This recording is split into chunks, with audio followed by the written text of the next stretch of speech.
Our next guest says, quote, the Fed has now reached its intermission and the audience is now left to speculate if the play will end in triumph or tragedy. I like those word choices. Here with us is Kelsey Berro, fixed income portfolio manager at JPMorgan Asset Management.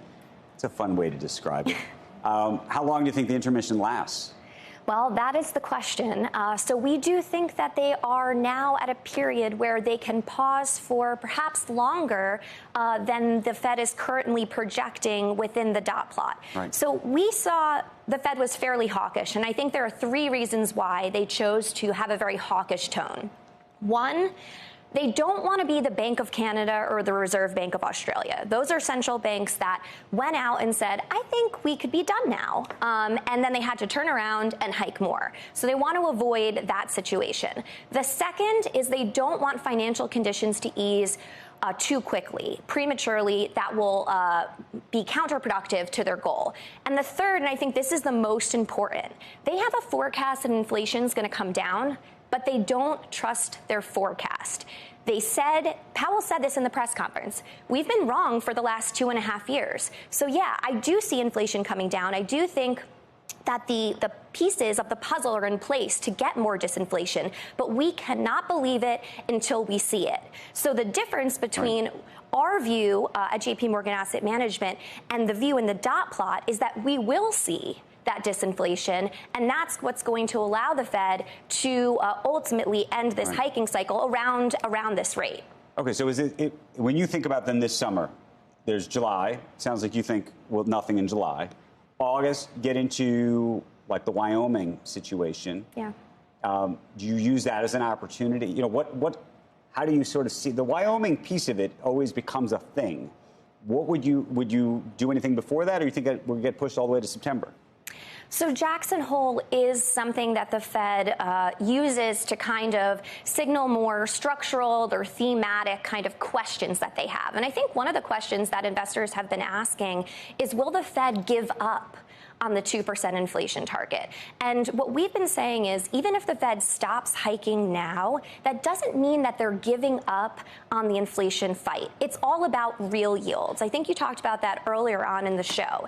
So as inflation comes down, the policy rate, the real policy rate, actually on its own naturally pushes policy to be more restrictive. And that's even with the Fed just keeping policy rates at these high levels, not necessarily increasing them further. What are the disinflationary forces that you see? Because I said that earlier, that I don't think everything's changed from that long period of disinflation that we were in. I mean, a pandemic changes it significantly near term. Yep. But does it change everything? And some people think so. Richard Fisher said they stayed at zero for so long, we spent so much fiscally, that it is different.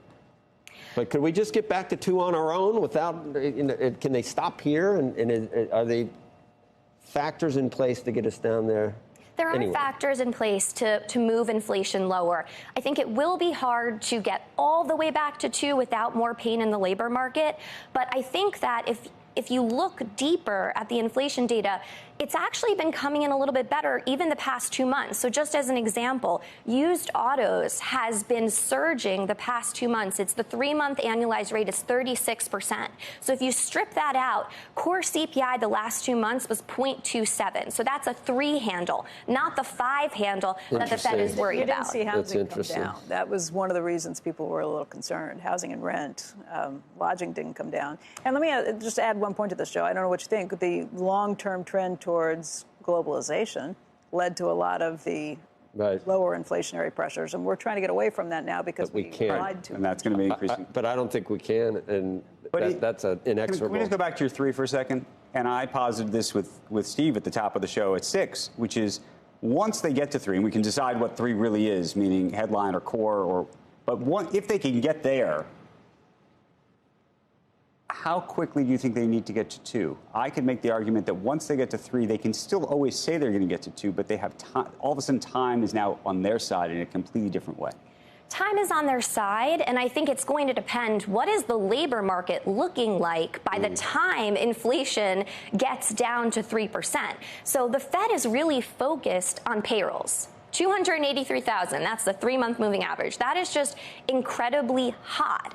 But at the same time, every other labor market and data point we look at outside payrolls says that payrolls growth should be moderating. So our view right now is, rather than say payrolls and everything else is wrong, we're saying everything else is probably right and payrolls growth should be moderating. If the unemployment rate is rising, it's above 4%, let's say, when we get to 3% inflation, it's going to look a lot different from the Fed's perspective in terms of the balance of risk. I think we take out used cars and we leave in energy. Well, and then we'd be at like 2% already. Yeah, let's just look at the metrics we want. but look how energy does filter through. And they say, oh, no, we're not looking. Well, of course, energy's down, but that we don't care about. That's what causes all the inflation. The Fed's official target is headline PCE. They focus on core PCE because food and energy are volatile. And if you want to look at where things are going in the future, historically, core has been a bit better than that. But I think no one is denying that the experience of the average person, it's all about food and energy. It's a huge part of the consumption basket.